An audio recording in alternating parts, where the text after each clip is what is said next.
Ramazan ayı, mübarək ay daxil olmamışdan əvvəl, yəni həmin gecə ki, sabah Ramazan ayının biridir, şəxs eləyə bilər ki, hər gün niyyət eləyib orucunu tutsun və yaxud da bir aylıq niyyət eləyib orucunu tuta bilər. Yəni bu cür olmalıdır.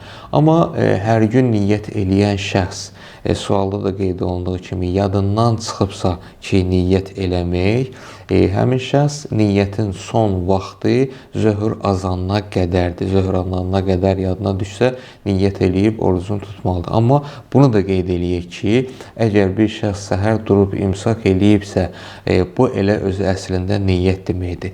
Bəzi insanlar məsələn səhv salırlar, deyirlər ki, niyyətdə mən məsələn mütləq dilimdə deməliyəm, nəsə bir söz işlətməliyəm.